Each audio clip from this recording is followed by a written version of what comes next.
Hello, everyone. Welcome along to the latest edition of Betting Weekly Game Bet Match. It's the number one tennis betting podcast brought to you in association with Bet Rivers, your hometown sports book. I'm Nigel Seeley. I'm delighted to say joining me is an absolutely in form senior ATP Tour handicapper because we win Sean Calvert, who is just on the back of a 33-1 winning tip with Herbert Hurkacz winning the ATP Tour 1000 event in Shanghai. So before we start, congratulations, Mr. Calvert. I can't hear that. Why can't I hear that? Why can't I hear that clapping? Why can't you hear the clapping? Yeah, hang on. I couldn't hear it. It was going to be like you were doing it, but there was no noise. Oh, it's very faint. Very faint. Well, I'm not giving you that much. Anyway, if I had a hat, which you choose which one you want, I'm going to take it off to you. So hat number one, take it off to you. Do you wear all those? Hat number two, yes, I do. Hat number three, I'll take this one off to you. There's another hat there. Hat number four, and so on and so forth. How can one person have that many hats? I don't think I've got any. My multitude of hats, I take off to you on the 30th. It's a good collection. Yeah, very good. Anyway, my collection in the bank account collection has gone up a little bit for today. Yeah. Thanks to you. Congratulations. 33-1 winner. Crazy Asian swing, hasn't it been? 2 winners, 1 finalist. And all at very big prices, obviously. And then we've got another week to go in Tokyo. Wouldn't be nice to make it 4 out of 4. That would be great. Well, that would be nice, and hopefully with someone. Sorry, Sean.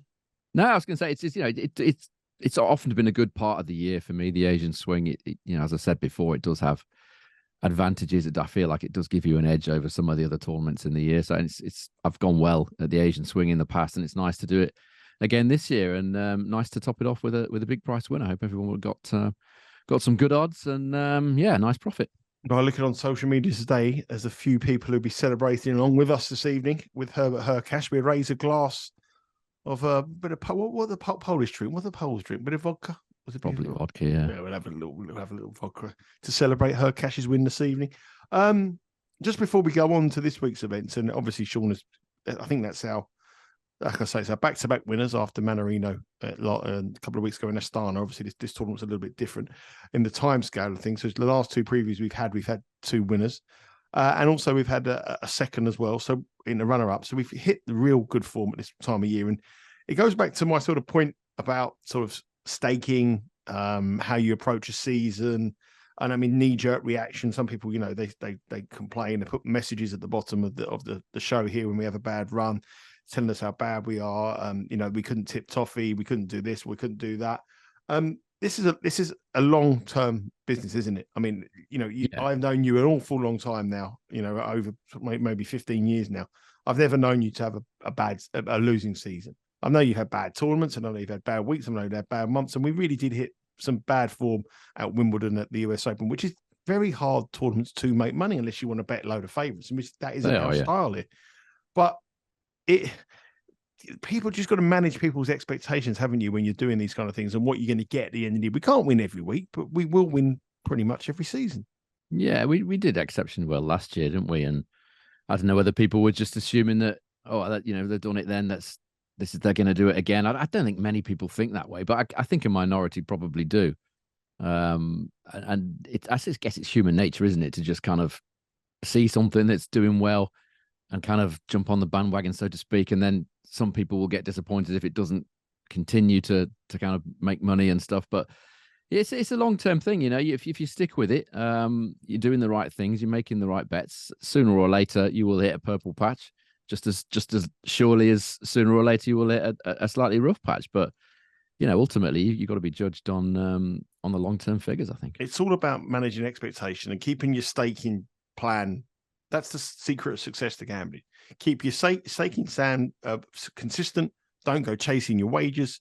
And just, the worst thing you can do is miss out on something. If you're betting everything, just reduce your staking plan and then come in again when you feel a little bit more confident. But you say about last season, we had a brilliant season last season. You're comparing last season to this season, i.e. this season, we're not doing as well as last season. Look at these figures here. We are now. Well, we are now. We had a bit longer this year. That's all. Yeah, well, these figures here, the tournament on the year so far, if you had bet everything that we have suggested here on the podcast, you would be 45.03 units up, which is great by anybody. Any better who makes 45 units on a tennis season, exceptional. When you consider these are 1 unit bets, we've had 251 bets on this show. and we showed a profit of 245.03, which is a return of investment of 17.78%. Now, I've highlighted to you in the last few weeks here, if you can make 5% on a year, I think you're a very successful gambler. Better, the books will be scared of you. To be making 17.78% and considering it, well, it's not as good as we could have done, and that is a phenomenal return. I don't care if anyone keeps records, and anybody keeps records over the period of time, over 251 bets to make almost 18% return of your investment. People can tell me I do this, I do that it's hard to do that. It's very, very hard to do that, and that is a fantastic achievement, and that is what Sean has achieved this year. And, it is long-term. Stick with it. You won't go wrong. This is a year-long effort for us. And it puts us in a fantastic position with 3 weeks to go. If it was me, I'd be having 45 units on something to smash it up. But I know Sean's I won't be doing that. I won't be doing that. So I think we're guaranteed to make profit. And Sean does it again this year. So forget the short-sightedness. It's all about the long-term here. And 45 units return for a year investment on 251 bets is an absolute phenomenal return. Anyway, and we're not finished yet either. Could get better. Let's see how good you are this week, Calvert. We're not going to give you too much. We're not going to be blowing smoke up your ass too much now, mate. We're going to make you work for your money this week. And we have 3 tournaments this week, Sean. I know you love these 3-week tournament events. I can tell by your face there. But the big tournament stays in Asia, which is great for us because Sean has been on fire on Asia. And it's the Japan Open. We can give you the runners and riders there and go through the draw and look at the outright markets. Before we do that, Sean, conditions. I was reading about this tournament in the build-up today. Traditionally, it's quite a fast call. It's one that the big servers have done well on previously. Are we expecting more of the same this year? I hope so, yeah. I mean, it's a Deco Turf outdoor hard court, usually reasonably paced. They used the Dunlop AO balls last year and this year. It's more of a medium-paced hard court, I think. I mean, the Dunlop AO balls are the ones that the players complained about at, obviously, the Australian Open at the start of the year when they start off okay, quite nippy. Then they fluff up and get slow. So that could be an issue. Average is about 80% holds, 72.5% first serve points won. The WTA event here a week or two was above average, actually, for tie breaks per set, first serve points won, all that stuff. I know it's not easy to compare the two, but from that and from the previous editions, I would suggest it's going to be reasonably paid, probably about the same as Shanghai, I would say. 38% of the matches feature a tie break, 30% of the underdogs win. Assuming all things being, I mean, it doesn't look like it's going to be particularly hot this week in Tokyo. I think it was raining quite a bit either yesterday or today. It's supposed to be about 23, 24, 25 degrees all week. So not blindingly hot. The roof was used a lot last year as well. I'm not sure that'll be in play much this week because the weather looks better. It looks fine. It's no rain. It's not going to be hot, but I don't think rain's going to be an issue. So yeah, I'd say medium conditions, similar-ish to Shanghai, I would say, overall. Let's have a look at the runners and riders this week. The draw headed by the defending champion, Taylor Fritz. He won it last year in an All-American final against France's TFO. I expect the conditions to suit him. He faces Cam Norrie in the first round, which will be a difficult opponent. Both of these players aren't in the best of form. Number 2 is Casper Ruud. He's in the bottom half of the draw. Number 3 seed is Alexander Zverev. Number 4, Alex de Minaur. And number 5 seed, we have Tommy Paul. Number 6, Francis Tiafoe. 7, Kachanov. And 8, Felix Auger-Aliassime. Mixture of players there that are in and out of form, but including those 8 seeds, we've got some dangerous floaters in the draw as well, including Herbert Hurkacz, who's not even seeded, which is surprising to me. He's in the top half of the draw alongside Karatsev, Tiafoe, Fritz. I would argue that the top half probably is a little bit tougher than the bottom half. But there is that section with Shelton and Alexander Zverev in Q3, which looks difficult. One thing I've mentioned a couple of times on the podcast in recent weeks, and a lot of players have very little motivation to play for, but there are places up for the ATP Tour year-end event in Turin, and the win today, Herbert Hurkacz takes him up to 11th, and he's only about 300 points now behind Holger Rune in 8th, and Holger Rune is not in great form and he's not fit. So the chances there. Taylor Fritz going deep here could see him overtake Holger Rune. Casper Ruud, a good run here. We'll see him as well. And Tommy Paul. So if you're looking for incentives, Fritz, Ruud, Hurkacz, and Tommy Paul need a big week here to really state their claim and maybe force their way into the top 8 for the ATP Tour Championship. Is that in your thinking, Sean, or am I looking too much into that? It's a way of thinking that a lot of people use, and there's certainly some value in it. I'm not sure it always works out that way. I mean, yes, they perhaps are slightly more motivated than other players, but it's been a long season, and a lot of it depends about how they're feeling physically. A lot of these guys will be carrying little injuries, little niggles, and various physical ailments, and just maybe a bit of fatigue as well. So a lot of it depends on, yes, there's a motivation there, but the feel good factor is also a good one. Hurkacz is coming in here with a great feel good factor, isn't he? Some of the others aren't really, are they? Fritz is certainly, it seemed to be struggling. The likes of Norrie, some of the guys at TFO even, they're on a bit of a downer. But it's definitely a factor. Yeah, that's one to consider. Let's have a look at the outright betting. We look at the market. Alexander Zverev is the market leader at $3. Herbert Hurkacz, fresh after his win in Shanghai, making the short trip to Tokyo. He's $6. Taylor Fritz, defending champion, needs the win, but he's out of form. He's $6. Tommy Paul, $6. Alexander Diminois, $6. Alex Diminois, $6. Francis Tiafoe, $7. Ben Shelton, 10-1. Karen Khachanov is 10-1. Casper Ruud is 12-1. And Cam Norrie at 17-1. So they are the top 10. There are players further down the draw who could state a claim here in this draw. It's not as Felix Auger-Aliassime, if he can get any kind of form, has got a chance. There are some other players who are dangerous opponents. Well, where's your money this week, Sean? Where are we going to put the Hurkacz winnings, and where are we going to get it back even more in Tokyo? Well, it's not been a great tournament for number one seeds. This only 3 number one seeds have won this title since 2010. Not many massively big price winners. Medvedev did win it at 44-1 in 2018. A few big price finalists as well. John Millman made the final here, 66-1 not long ago. Manarino, 40-1. Pair, 66-1. So it's been a tournament where not many number one seeds have won, but not many outsiders either. So ones that are slightly further down. I've got 2 here that are slightly further down the market than the top 2 or 3. One in the top half and one in the bottom half. In the top half, I've gone with Karen Khachanov here. I took him at 13-1 earlier on. He's got good form here. Made the final of the Olympics at this venue in 2021. It was pretty quick that week, if I remember rightly. It was in the summer, wasn't it? So it was a little bit warmer. It'll still be quickish conditions here, though, I hope. He's a guy that does enjoy the faster side of outdoor hard conditions. Obviously won the title in Zhuhai in very quick conditions a few weeks ago. Semi-finalist in Miami when it was quick there this year. He's also beaten Taylor Fritz in both their prior career meetings, so he's not going to be concerned about Fritz. He should beat Popyrin in the first round. He's had 2 tough matches against Popyrin, but if you look at the service points won and return points won totals, it's been dominated really by Khachanov. He perhaps should have won those easier than he did. His backhand, you would say, is certainly better than Popyrin. So just looking at the draw here, Diminor will want a big week after a disappointing week in Shanghai. He could be a danger. He's got Jack Draper in the first round, hasn't he? Who's qualified well. Been playing a lot of challenges lately, Jack. That'll be a good match, won't it? Diminor against Draper. The winner of that could go deep. TFO, I just feel is on a bit of a downer since that US Open performance that he criticised himself for against Shelton when he said he basically bottled it a bit. He just hasn't shown it at all, has he? He did make the final here, I think, didn't he, last year, TFO? Yeah, lost beat by Fritz. Tight one to Fritz, yeah. So, but I'll come on to his match in a minute. I'm not sold on him. I think Hurkacz is going to be tired. So I feel like there's an opportunity here for Khachanov. So he's my man in the top half.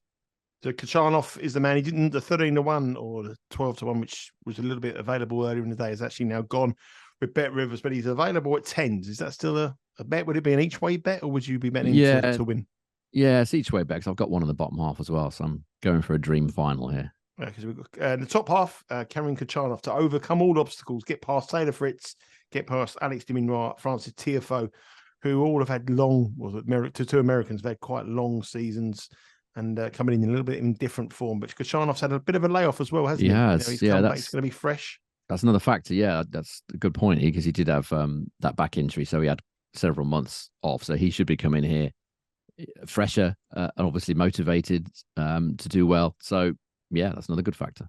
And he also has, I'm going to keep going on about it, but he has an outside chance. If he wins this, he gets 3,205, and that will probably take him up Oh, yeah, he'll to, be interested in that. Yeah, for sure. that'll take him to about ninth, maybe ninth or 10th on the race to Turin, which is in just under a month's time. And they've got one big ATV Tour 1,000 event in Paris. He does well there. He could really force his way in. And he's won that before as well, hasn't he? Yeah, so Kachanov could be somebody to keep an eye on in the final weeks of the season. And we think at the top half of the draw, he's the man to prevail.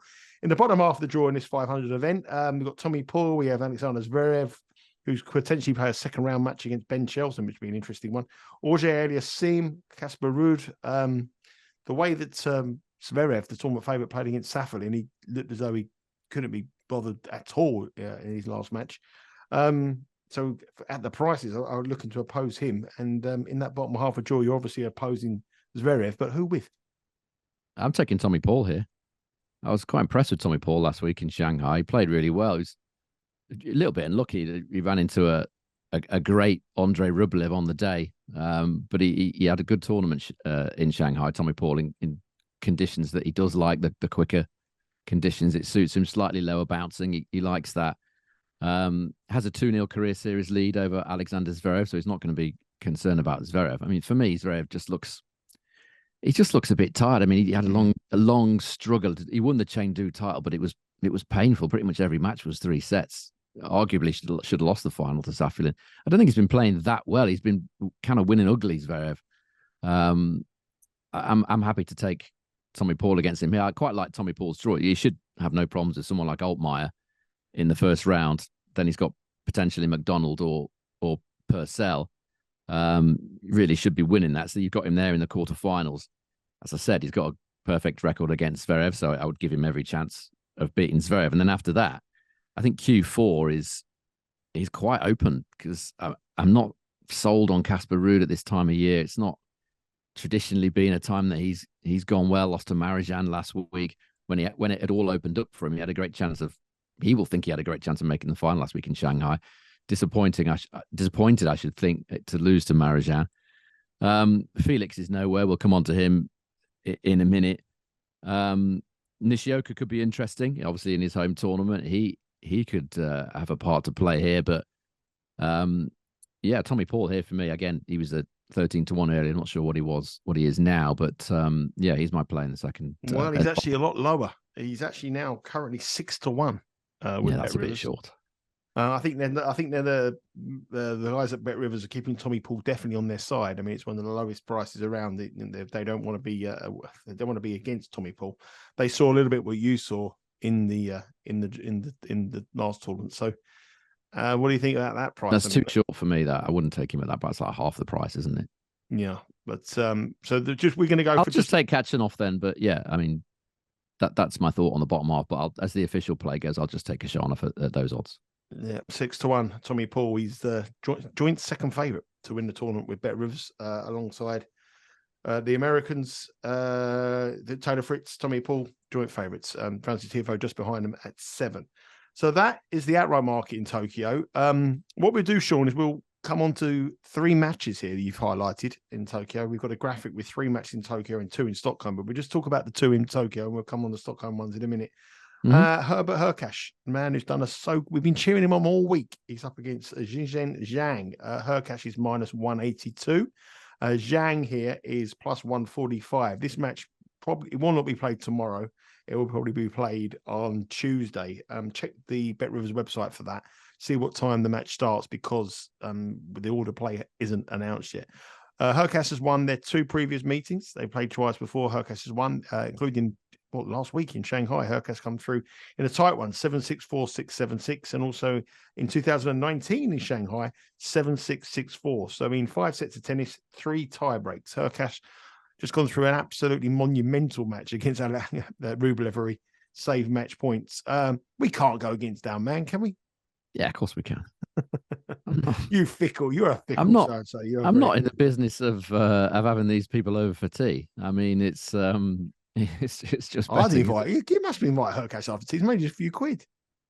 Yeah, I remember that he's lost me a few quid as well, though. So let's not go overboard. Yeah, I'm not. I'm perfectly happy to take him on. Very quick turnaround for me. This for Hurkacz. Very little time to prepare. Different conditions, different court surface, different balls. He's not going to have long at all to get himself from Shanghai to Tokyo to get ready for this. If you remember, and I certainly do, the last time Hurkacz won a title, which was in Marseille, he beat our guy Benjamin Bonzi in the final. He went to Dubai a couple of days later for a 500 there, and he only just edged through in a final set tiebreak, 9-7, I think it was, in a final set tiebreak against Shevchenko in the first round in Dubai. I would expect a similar sort of performance from him here. He's often a very slow starter. He started really slowly in that Marseille tournament because I was there for that tournament. He wasn't very good at all in the first couple of matches. He should have lost to Mikael Ymer, actually. Ymer made a bit of a mess of it. But in the end, very much like Shanghai, he played his best tennis at the right time, which is a nice kind of habit to have. And that's what he did in Shanghai last week as well. It wasn't great against Zhang last week at all. Zhang can perhaps consider himself a little bit unlucky to lose that match. That match was all about Hurkacz's first serve, actually. He won 87% of his first serve points and 16 aces in that match against Zhang. Similar against Rublev, actually. Again, it was the first serve that really helped him out, Hurkacz. Second serve points, Zhang was better against Hurkacz last week, 55% won to 50%.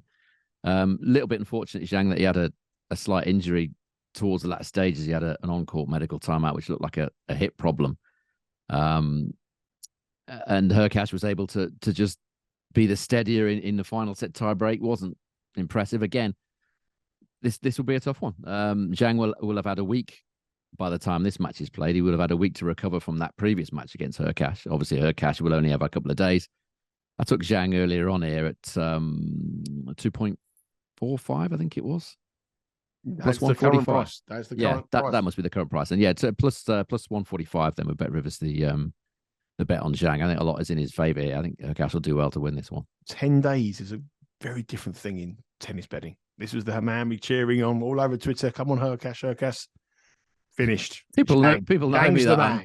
Sorry? I'm more than happy to bin somebody off if I feel like there's a few quid in it for me. Zhang is the man. It's plus 145 up against Hurkacz minus 182. The spread is 2.5. Zhang receiving 2.5 minus 122, and the total is 23.5. I mean, you look at the head-to-head between the two of them; they have been involved in very close matches. I quite like first set overs on the 29 different bets with. That's also very possible. I mean, the first set's been 7-6 both times, hasn't it? Yeah. Depends if he's feeling a bit leggy, he might take a while to get into the match, but yeah, that's certainly viable in any Hurkacz match to get in a quick conditions against somebody with similar power. Yeah, over 10.5 games in set one, plus 175. I quite like that. I think that's a decent play. Remember, there's lots of different markets in the Bet Rivers website, 29 different markets, as well as those main 3 markets that are suggested there to you. And if you do place a wager on the Bet Rivers website, you can live stream this match from the comfort of your own home with your tablet, your mobile device, or your laptop. Let's have a look at the next match. Francis Tiafoe. Again, we're not quite sure the order of play there. This will be on Tuesday again, or the early hours of Monday. We're waiting to see the order of play here. Not early hours of Monday. Yeah, early hours of Tuesday, I think, American time. Yeah. A little bit confusing. Francis Tiafoe is a favourite here. He's minus 210 against Aslan Karatsev, who's plus 165. Sean sort of alluded to the fact that Francis Tiafoe isn't playing that well, but he does come in the number 6 seed with a 2-0 head-to-head winning lead over Karatsev. And on the hard court this season, he's been a lot more impressive. 21 wins to 10 losses for Tiafoe, 9 wins, 9 losses for Karatsev. And their last meeting was in Washington, where Tiafoe won 7-6, 7-6. The previous one to that was also this year at the French Open, where Tiafoe won 3-1.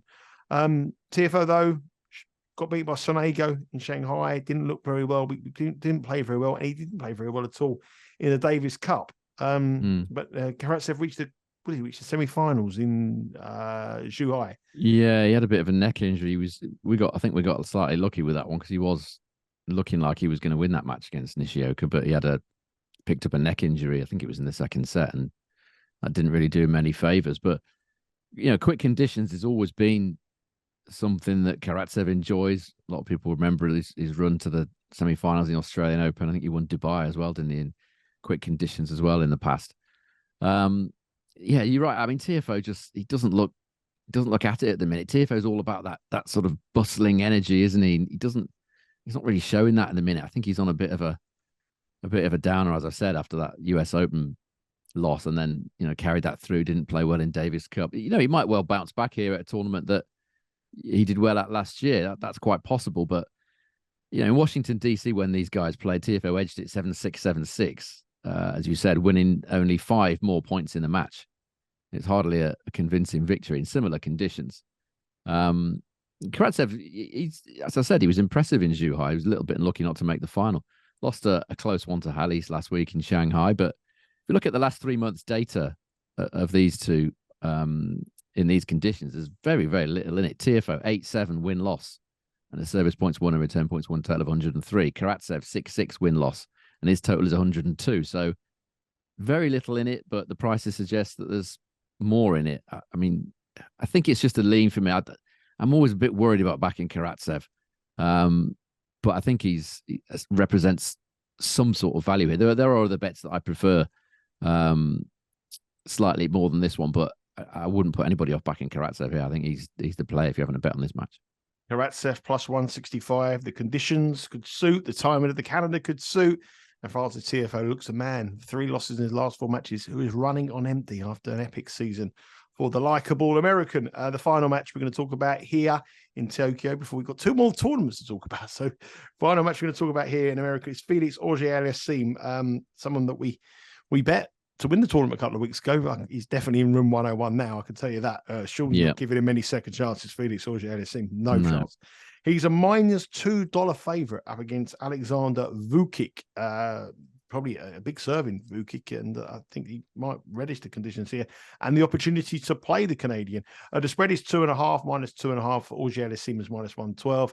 Vukic plus 2.5 is -114, and the total is pitched quite high, not unsurprisingly, really, when you consider the serve that Vukic has. 23.5 is the line. Now, this one we do know the time. It's the early hours of Monday morning, so it's overnight American time. It's 12:40 a.m. So just gone midnight, 12:40 a.m. You can watch the NFL. You could be able to have a little bet on this one and watch it on the Bet Rivers live stream. On the head-to-head, they've never met before, but Felix is in some absolutely terrible form at the moment. 4 losses in his last 5 matches, and prior to that, since Wimbledon, his form has been absolutely dire. Only won 1 match on tour against Berrettini, an injured Berrettini in Cincinnati. So -$2, you have to be very brave to take that on Felix. Yeah, I think you'll probably get a better price in play than that, or if you don't, don't worry about it. You haven't missed much at -$2. I watched a lot of his match against Fucsovic. We had Fucsovic against him last week, didn't we? The backhand was horrible from Felix. It was just an unforced error waiting to happen.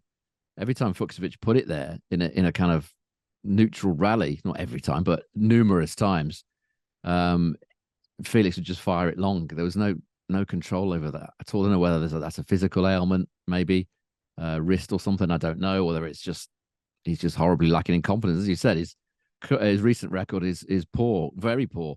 He's lost 11 of his 13 main level matches since Miami, which is going back to March. If we look at his main level outdoor hardcourt stats for the entire season, 48% win rate. So he wins less than half of his matches on this surface this season, and his service points won and return points won total is 100. It's not befitting of a guy that sees himself as top 10 by any means. Vukic is not far behind, 45% win rate and a 98 total.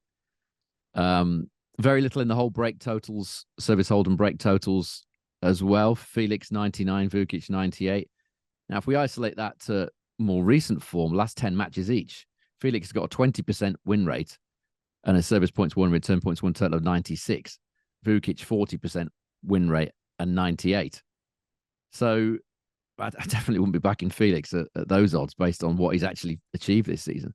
But his problems are mainly down to return. That Fucsovic match, on serve and on the forehand, he was all right. But on second serve, he was unable to do anything really. He was down at about 25-30% second serve points won for much of that match against Fucsovic. So he's broken serve only 12% of the time this season on outdoor hard, Felix. And in his last 10 matches, he's only broken 8% of the time, which is kind of Isner and Cressy levels of returning at their peaks, if you want to call it that. And if you look at what he's done in opening sets, this lack of ability to break serve has been a problem for him. His last 11 opening sets in a row have gone to at least 10 games, and 20 of his last 23 opening sets have gone to at least 10 games. Given that Vukic is a decent server, +1 forehand, big serve, quick conditions, I do like the over 10.5 games in set one here. It was a +175 chance for Bet Rivers. Amazing, isn't it? I mean, this time last year, he was winning everything, wasn't he, Felix? He's going to have a big drop in the rankings, yeah, unless he's not careful. Won 3 tournaments on the trot, headed to Paris and got beaten in the semi-finals by Holger Rune. And he was knackered. He should have won that tournament as well. Amazing turnaround from Felix Auger-Aliassime. We were talking to him as a potential major winner this year. And, well, I was. I know you probably weren't too keen on him, but I definitely talked him up. And now he looks like he'd drop out the top 50. Incredible. If he loses first round or second round in the rest of the tournaments this year, I haven't worked out how far he could drop, but it certainly could be out of the seedings for the Australian Open. Yeah. So that's the tournament in Tokyo. So we've got 3 match bets there and an outright pick. We did have a couple of outright picks, but the prices have gone against us, Tommy Paul. So there's only one official outright pick, which is Karen Kachanov. We'll give you a wrap-up of the matches and all our bets at the end of the show. Let's move across the continent, across the world, over to another continent, Europe. The tour is back in Europe now. And this is why we're back on the Sunday, because we're going back to sort of our normal timings now. So we're over in Stockholm. It's the tournament is called the Paribas Nordic Open. Number 1 seed here is Holger Rune. Number 2 seed is Adrian Manarino. Number 3 is Griekspoor. Number 4, Davidovich Fokina. They're the top 4 seeds. Number 5 seed, we have Sebastian Baez. Number 6, Lehecka. Number 7, Christopher Eubanks. And number 8, Dan Evans. I'll give you where their positions are in the draw, and we'll give you some outright odds. But before we do that, Sean is going to take us through the conditions here and what to expect over as the tour returns to Europe. Yeah, this is played on a plexi-pave indoor hard court surface. It's usually a reasonable pace. In the old days, it was supposed to be the same pace as Shanghai, so that the players could kind of adapt from there to here. Didn't look that quick to me last year. It felt like more of a medium-paced hard court, but it's certainly not slow, or it certainly hasn't been slow in the past. It's one of the on the slightly quicker side hard courts of the indoor circuit. Averages 81% holds, 72.3% first serve points won, 38% tie breaks. Underdogs, 34% of them win. Those are the conditions. And let's look at the odds. I mean, this is quite interesting, really. For the top half of the draw, you have Holger Rune. He's up against Lehecka in Q1, Griekspoor and Eubanks in Q2, Sebastian Baez and Davidovich Fokina in Q3, and Q4, Evans and Manarino, with some dangerous floaters who I don't think are much. There's not much between the unseeded players and the seeded players in this tournament. Let's have a look at the betting now. Holger Rune is the favourite at $5. Now he is the star man, but the form and the injury concerns he has heading into this tournament would be a massive worry for me if I was taking $5. Adrian Manarino is $7. Obviously, he won in Astana for us 2 weeks ago. Yeah, 2 weeks ago. Davidovich Fokina, the inconsistent Davidovich Fokina is $7. Roman Safin is, for me, I think he's playing some great tennis. I looked at him as a potential win here, but at 8-1, I'd want a lot more than 8-1. Dan Evans, we don't know, another inconsistent, another person who you would struggle to assess which Dan Evans will show up here. He's 10-1. Talon Griekspoor out of form, 11. Lehecka, the condition will suit him, I don't know, 12. Gael Monfils, at the top time of his career, would you back him at 13? Ruzavor at 16, Lorenzo Sonego at 17. So I've pretty much ruled out all 8 of those top 10 in the betting there. Where's your money this week, Sean? I've gone with Sonego here.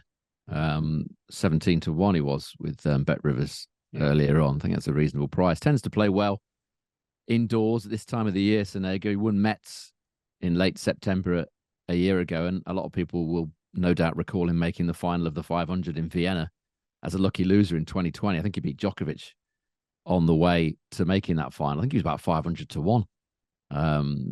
Sonego. He does need ranking points now. After those Mets points that I just mentioned came off his tally, he's dropped down to number 59 from number 39. So he's someone that is, if he's got an eye on seedings for the Australian Open next year, which I'm sure he has, then he's going to want to do well at some of these indoor events that he's gone well at in the past.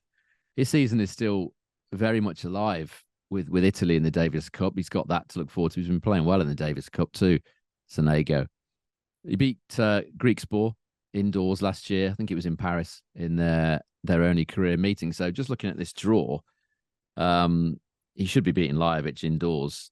Then he'll have Eubanks, who's doesn't seem fully fit at the moment, or a qualifier. I don't think the qualifier is complete yet, so I'm not sure who that will be. Then he might have Greek Sport or potentially Rusevori. I've backed Rusevori a couple of times at this tournament. This is his home tournament, if you want to call it that. Rusevori, it's the closest one to Finland that he has. He's been off the tour. He's had sicknesses and stuff, but I imagine he'll be highly motivated. He could well beat Greek Sport, but I think Greek Sport has won all three against Rusevori before. But whoever it is, Greek Sport or Rusevori, I would give Sonego a decent chance against either of them. And then Q1 could be anything really. We don't know how Rune's going to be. I'm more than happy to take Rune on based on what we've seen. I mean, last week in Shanghai was terrible, wasn't it? Nakashima crushed him. I mean, I don't know what's 100% sure what's going on with Rune at the minute, whether it's just physical or there's something else involved. I don't know, but happy to take Sonego at those odds. Yep, Sonego is the bet in Stockholm. He's 18-1, 17-1 currently with Bet Rivers. So head across to the Rivers website each way, if you're new to each way, but it's a half the odds one too. So you're getting half the odds of 17, which is 8.5-1 about the Italian to reach the final. And obviously, if you're new to each way betting, check it out. It's 2 bets. One bet is on the win part, and one bet is on the place part, which is to rake the final. So it's a new way of betting, and it's very popular with Bet Rivers on the tennis. 2 matches you like here. Roberto Bautista Agut against Elias Yima. Yima is obviously a local lad. Bautista Agut hasn't played on the tour since July. He made his comeback in the Malaga Challenger. He got beat by Lloyd Harris very convincingly. But just Billy Harris, actually. Was it Billy Harris? I saw Harris. I thought it was yeah, Lloyd Harris. It was Great Britain's Billy Harris, number 304 in the world. That highlights this bet even more. Than Billy Harris. I thought it was Lloyd Harris. I just saw Harris. I thought it was Lloyd. It's a fair assumption. Yeah, it was Billy. Yeah. Well, these 2 matches we're going to talk about are definitely on Tuesday. And the order of play starts at 4 p.m. So the first matches start at 4 p.m. So these matches we play to make sure we get on the bets on Tuesday before 4 p.m. if you want to get on this one. But this is minus 245. Yima in front of his home crowd. Motivation is going to be strong for him. Is the underdog here. Yima here, I know he's not playing very well, but I couldn't bet Bautista Agut at minus 245 with anyone's money. Yeah, it's not often on this program that I'm going to talk about a player who's got an injury involving horses. Oh. That's what's happened to Bautista Agut. He didn't say exactly what it was, but some sort of accident involving the horses. His family keep horses on like a ranch type thing in Spain, and there's some incident involving a horse that's injured him and kept him off the tour since July.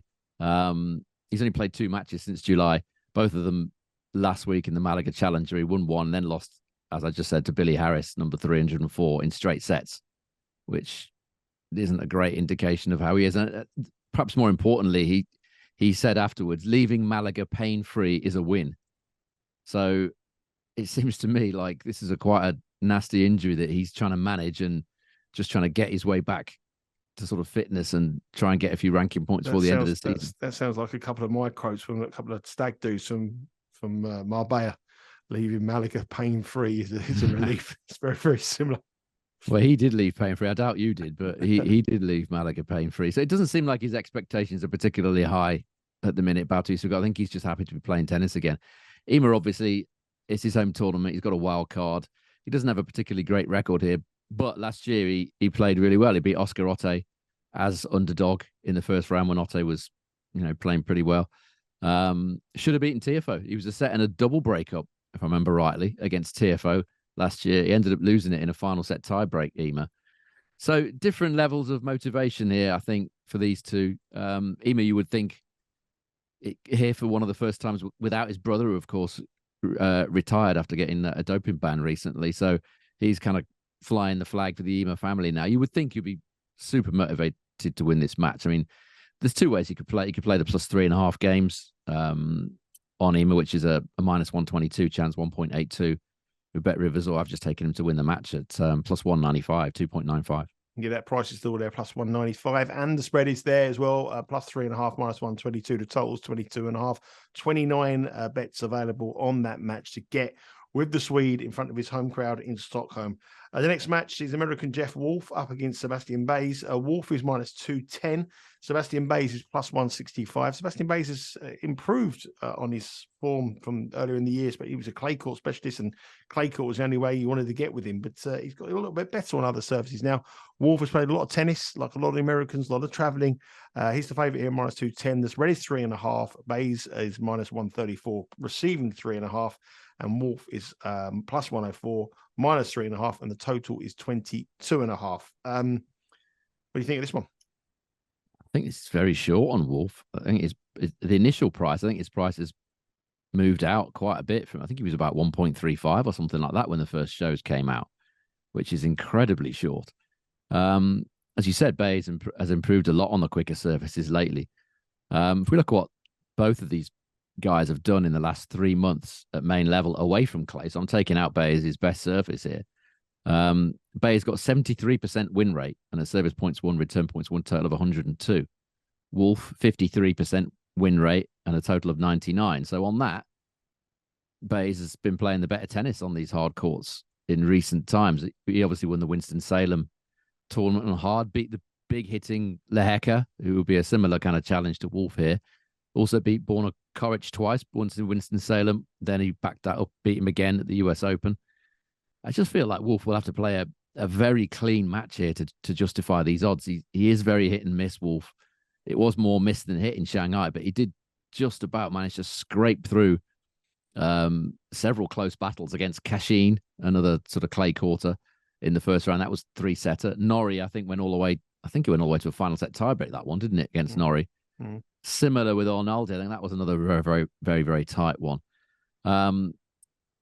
So on the stats, it's very hard to make Wolf the price that he is. I think these odds initially, when it come out at 1.35, I think that was them putting it up just on the old Baez, if you like. But this new Baez, if you want to call him that, that's suddenly found his form on the hard courts.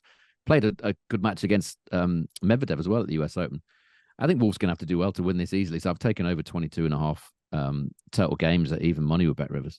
Took a set of Sinner as well last time out, Baez in Shanghai. Yeah, I forgot that. Yeah. So this is a very much improved Baez on this surface for sure. So over the total games, 22.5 is the line with Bet Rivers. And remember, that match will be on Tuesday, and it will start around about 4 p.m. Is that right? 4 p.m. local time, I think. I think so. That can't be right. Anyway, check the Bet Rivers website. I don't know. I haven't looked at the schedules. I don't know. It can't be 4 p.m. Anyway, it must be 4 a.m. It must be 4 a.m. It'll be about 4 a.m. Anyway, check the Bet Rivers website. They'll have the odds available there for you on the tournament over in Stockholm. One more, last one. We haven't got any matches on this one. The draw has just been made. We're going to give you one outright pick, and it's the tournament Sean is heading to. Now, Sean has obviously just had a 33-1 winner. I'm sure he'll be going business class, and I'm sure when you get there, have a chauffeur pick you up, take you to the. They don't have business class on EasyJet, I don't think. Well, you've got an electric window, but you will and a sunroof. You will you must have a chauffeur pick you up, take you to the 5-star accommodation, surely. There's no 5-star accommodation. There's no chauffeur. There might be a taxi. There might be an Uber. There might be an Uber. Out, Mr. Calvert. The only reason I should point out, the only reason I'm probably going to get a taxi is because I arrive in Antwerp quite late, and it'll be like 9:30, 10 o'clock at night, and I don't want to be mucking about with stuff at that time. So I might take a sort of maybe an €8 or €9 taxi, maybe. Push the boat. Oh, God, come on. Oh, anyway, let's go to Antwerp very quickly. Running out of time. Stefanos Tsitsipas is the number 1 seed here. Another player completely out of form. Leonard Struff hasn't played a lot of tennis. He's the number 2 seed in opposite half of the draw. Bublik is in the draw with Struff. Then at the top half, we have number 4 seed Arthur Fils, very talented Frenchman. Gasquet in the bottom half, and also in the top half, we have Hanferman and Varillas, who plays Marijan. Tough opening match for the Peruvian. On the outright markets here, Sean, before we just quickly I'll just quickly run down the outright markets to give us the conditions and who you think. Stefanos Tsitsipas is plus 75. Jan-Leonard Struff is $6. Fils is $7. Bublik 10. Marijan 11. Botic van der Sande at 15. Dominic Thiem 17. Stricker 20. Quinton Hallis 20, and Artur Rindenik 20. Any of them caught your eye? No. Oh, okay. Who we got?